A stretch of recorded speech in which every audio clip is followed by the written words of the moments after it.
Shalom, selamat pagi Bapak Ibu yang dikasihi Tuhan. Kita pagi hari ini bersyukur kepada Allah yang luar biasa, Allah yang hidup, Allah yang bukan Allah yang mati, tapi Allah yang hidup, Allah yang kita percayai di dalam Yesus Kristus. Pagi hari ini kita boleh bangun pagi semua karena anugerah Tuhan. Itu artinya kita masih diberi kesempatan hidup oleh Allah untuk memuliakan Dia, untuk melakukan dan mengerjakan tugas yang dipercayakan kepada kita untuk memberitakan kabar baik. Pagi hari ini mari kita akan membaca dan merenungkan, dan sebelumnya kita berdoa. Terima kasih Bapa Surgawi, kami sungguh bersyukur hari ini bahwa Engkau kasih dan setiamu tetap melekat dalam hati, pikiran, dan jiwa kami karena anugerah-Mu. Terima kasih atas kesempatan hidup yang Kau berikan buat kami. Kami mau menjadi berkat, kami mau menjadi pembawa kabar baik, kami mau ingin memberitakan kebenaran firman. Biarlah kasih setiamu boleh mengalir kepada semua umat yang Engkau kasihi.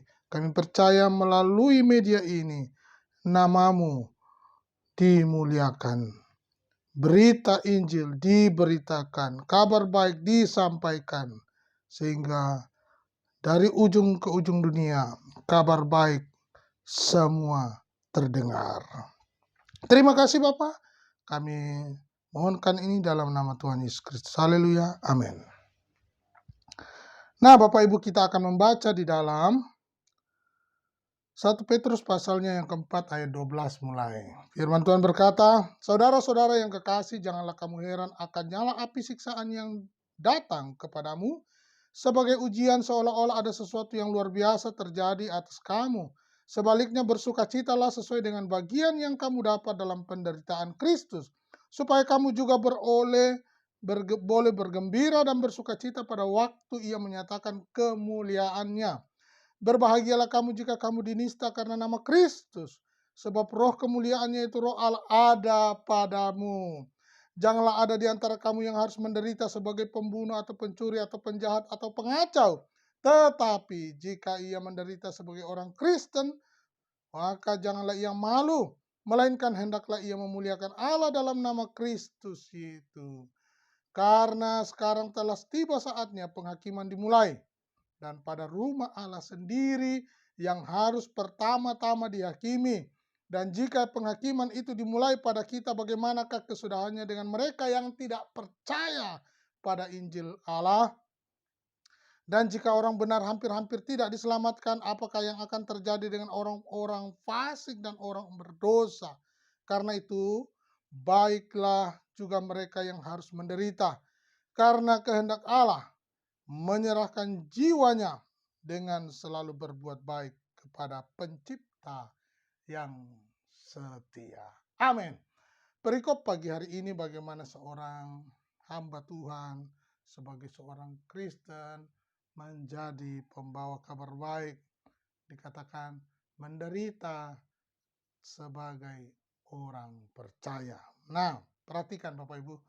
Saudara-saudara yang kekasih, janganlah kamu heran akan nyala api siksaan yang datang kepadamu sebagai ujian, seolah-olah ada sesuatu yang luar biasa terjadi atas kamu.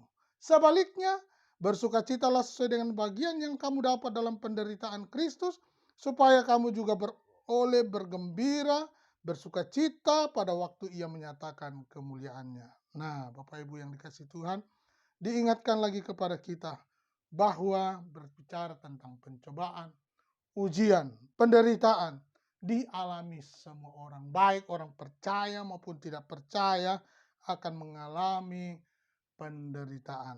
Nah, bagaimana kita memaknai di dalam penderitaan sebagai orang percaya, sebagai orang Kristen? Nah, dikatakan bahwa di dalam Matius pasal 5 ayat 10 sampai 12 berkata, berbahagialah orang yang dianiaya oleh sebab kebenaran, karena merekalah yang empunya kerajaan surga. 1. Berbahagialah kamu jika karena aku kamu dicela dan dianiaya dan kepadamu difitnahkan segala yang jahat. 2. Bersukacitalah dan bergembiralah karena upahmu besar di sorga, sebab demikian juga telah dianiaya nabi-nabi yang sebelum kamu. 3. Bapak Ibu yang dikasihi Tuhan, firman Tuhan berkata, berbahagialah, bersukacitalah. tapi di balik semua itu ada penderitaan, pencobaan yang harus dialami oleh setiap orang percaya yang sungguh-sungguh. Yang sungguh-sungguh, bukan yang, ya maaf kata, yang biasa-biasa, yang sungguh-sungguh. Kalau yang biasa-biasa iblis bilang itu sudah temanku itu, sudah koncoku itu, biasa gampang sekali langsung dia hilang. Nah, tapi yang dicari ini adalah orang yang sungguh-sungguh. Perhatikan, berbahagialah orang yang dianiaya oleh sebab kebenaran, karena mereka yang empunya kerajaan surga. Kenapa mereka yang sungguh-sungguh? Karena mereka lah yang empunya kerajaan surga. Berbahagialah kamu jika karena aku kamu dicela dan dianiaya dan kepadamu difitnahkan segala yang jahat. Kenapa? Dia tahan banting, Bapak Ibu. Kenapa? Karena dia sungguh-sungguh di dalam Tuhan. Difitnah, dia serahkan kepada Allah. Dicaci maki, dia tetap tersenyum bahwa Allah pasti menolongnya. Fitnah itu tidak baik. Fitnah itu merasakan hal yang sangat tidak menyenangkan, begitu ya. Kamu melakukan, tidak melakukan, difitnah. Kalau tidak melakukan lalu difitnah, ya itu dikatakan berbahagia. Tapi kalau melakukan, ya itu kebodohanmu, ya. Perhatikan ya berikutnya. Bersukacita dan bergembiralah karena upahmu besar di sorga, sebab demikian juga telah dianiaya nabi-nabi yang sebelum kamu. Wah, luar biasa. Orang yang sungguh-sungguh ada upahnya. Sudah disediakan oleh Bapa di sorga. Nah, kembali Bapak Ibu. Di dalam Kisah Rasul 14 ayat 22 berkata, di tempat itu mereka menguatkan hati murid-murid itu dan menasihati mereka supaya mereka bertekun di dalam iman. Dan mengatakan bahwa untuk masuk ke dalam kerajaan Allah, kita harus mengalami banyak sengsara. Ya, untuk menikmati kerajaan Allah itu, kita harus perhatikan, garis bawahi, perhatikan kalimatnya. Kita harus mengalami banyak sengsara. Pertanyaannya, mau berkat Tuhan? Haleluya. Mau sengsara? Oh no.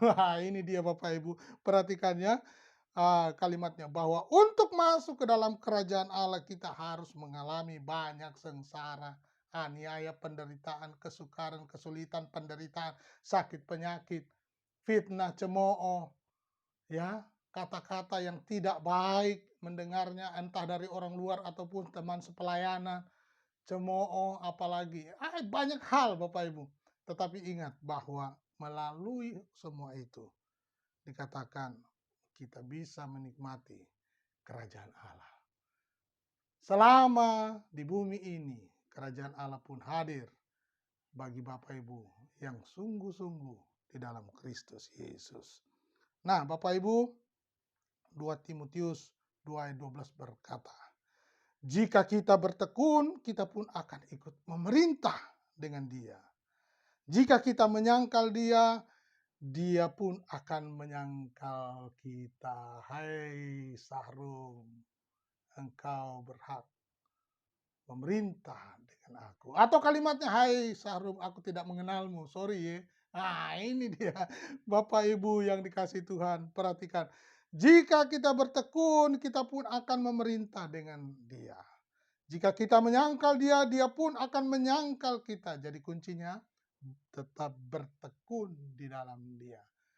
Apa penderitaanmu, apa kesulitanmu, apa keluhanmu, apa masalahmu, perhatikan, bertekun di dalam dia. Bertekun itu tidak hanya dikatakan pergi ke gereja, rajin ke gereja, tetapi kesehatan mental tidak diperbaiki, hati pikiran jiwa tidak diperbaiki, ya rusak.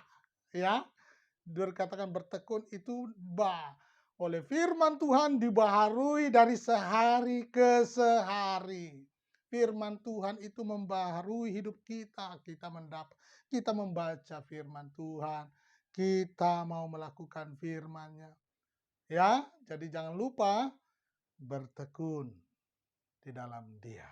Nah, Bapak Ibu yang dikasihi Tuhan, Allah mau kita menjadi pembawa kabar baik. Oleh karena itu, pagi hari ini kita mau jadi pemberita Injil. Sampaikan kabar baik. Kesempatan terakhir. Mumpung masih Bapak, Ibu, Saudara, dan saya, mumpung masih hidup, mumpung masih ada nafasnya. Halo, sampaikanlah kabar baik. Giatlah di dalam Tuhan. Mumpung penyakit itu tidak ada dan diusir.